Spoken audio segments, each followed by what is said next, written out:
আজকে বেলগাড়িয়া union BNP কর্তৃক আয়োজিত এই সদস্য সংগ্রহ পথসভার সম্মানিত সভাপতি উপস্থিত আছেন আমার প্রিয় মাতৃভূমি বাংলাদেশের কুষ্টিয়া জেলার খুকসা থানার বেলগাড়িয়া ইউনিয়নের সোনার মানুষগুলি। আসসালামু আলাইকুম।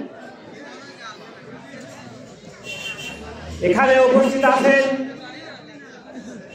হোকসার বীর সন্তান, হোকসার গর্ব, হোকসার অহংকার, রণাঙ্গনের বীর মুক্তিযোদ্ধা, যুদ্ধকালীন পরবর্তী সময়ের হোকসার উন্নয়নের রূপকার জনাব আলাউদ্দিন খান।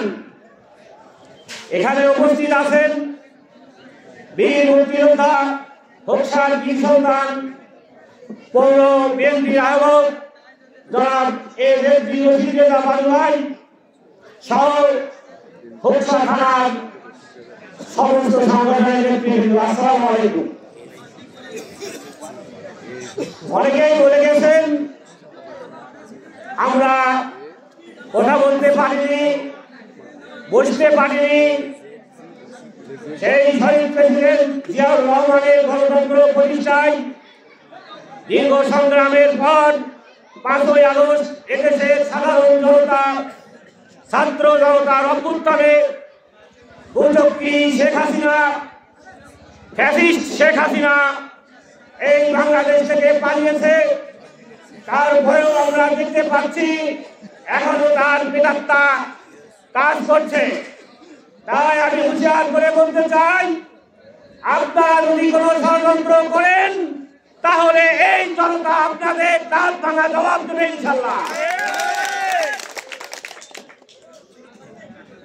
আপনারা ইতিমধ্যে জেনেছেন হোকসা উপজেলা বিএনপির আহ্বায়ক জনাব আলাউদ্দিন খানের নেতৃত্বে আমরা সুশৃঙ্খলভাবে সুন্দরভাবে সদস্য সংগ্রহ অভিযান শুরু করেছি। সেই আলোকেই আজকে আমাদের এই পথসভা। এই পথসভার আমি আপনাদেরকে আহ্বান করতে চাই, আপনারা আসুন। আলাউদ্দিন খান আপনাদেরকে সেবা করার সুযোগ পাননি। আপনারা জানেন মুজিব সরকারের আমলে রক্ষী বাহিনী তৈরি করে এদেশের নিরীহ মানুষের উপরে অত্যাচার নির্যাতন করা হয়েছিল। তারপরেও তিনি রাজপথ ছাড়েননি। আজকে হাঁটি হাঁটি পা পা করে এই হোকসা থানা বিএনপির আহ্বায়ক নির্বাচিত হয়েছেন।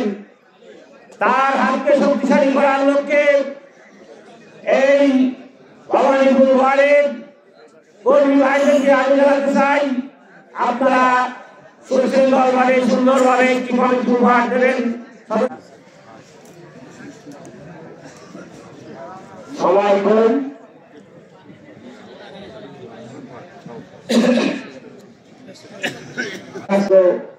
এবং দীর্ঘায়ু কামনা করছি এবং আজকে এই অনুষ্ঠানটা আয়োজন করছেন তাদেরকে ধন্যবাদ জানিয়ে আমি আমার বক্তব্য শেষ করছি। বাংলাদেশ জিন্দাবাদ, শহীদ জিয়া অমর, খালেদা জিয়া জিন্দাবাদ, তারেক রহমান জিন্দাবাদ।